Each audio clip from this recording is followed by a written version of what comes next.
one of our primary objectives was to open up white space to allow some freedom of movement for our conventional forces to begin to work towards extraction.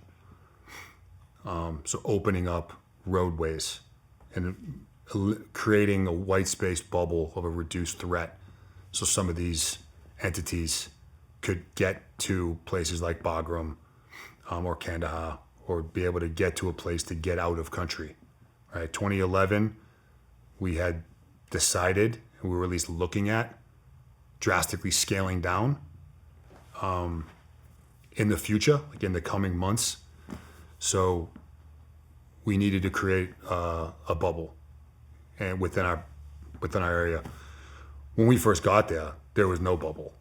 I mean, we got there in the middle of the night, like 2 a.m., got dropped off on a Chinook, set up patrol-based style living situation, complete unknown environment.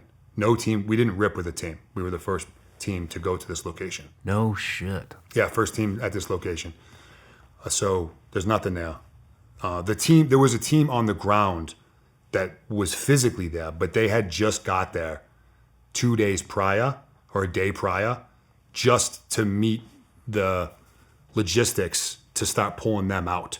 So it was like a high five kind of thing. A couple of their dudes stayed back, a couple of their leaders, senior guys stayed back to give us like a laydown of the land that they knew of for having only been there for like 48 hours. But it was uninhabited prior to us really coming in. So we're there, I think maybe we were there 2-3 days before we even left our little area. And I'll never forget. I think we had like a 4 or 5 truck convoy and a couple raises, a couple side-by-sides. And I was in the trail vehicle.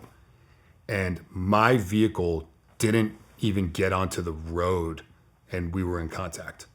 Oh, wow. So, and I'm like, is this seriously happening right now? So they literally dropped us in the middle of a hornet's nest with no white space, no freedom of movement.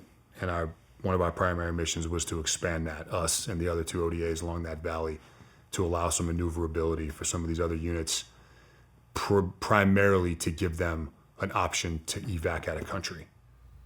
Holy shit. So you had, wow. So right off the bat, it's on. Right off the bat, like, welcome to the show. Yeah. And it's kind of that holy shit moment. But then also this is exactly where we want to be right now. So how often were you guys taking contact?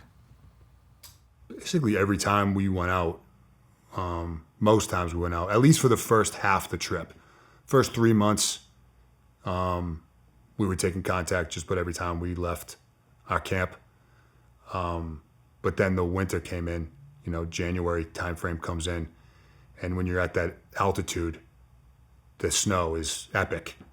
So everyone kind of takes a time out, right? You've heard the term the fighting season, right? So like at that point of time, really no one can move when there's 9 feet of snow on the ground and you're in the mountains.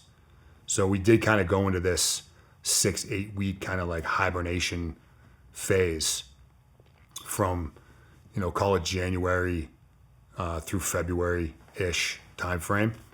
But up until that point, it was busy. Just about any time we left, we were being engaged. How did that first contact feel? Did it feel good? On that rotation? Yeah. That's the first time you'd been in contact, correct? No. I was in some prior. Okay. When I was in the year before.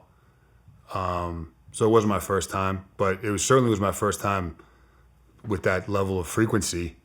There was a couple things that we experienced the year before, but we weren't designed to be in those types of fights. It just happened. That trip, it became normal, right? But so I think just like an awakening that this is real and you're about to get everything that you ever wanted or thought you wanted. Yeah. Out of being on a team doing this kind of thing. What was kind of the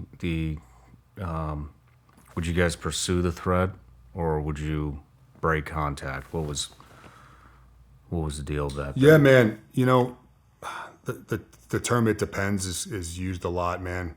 It's probably the most accurate. Most of the time, we would go into fire and maneuver, and we would advance.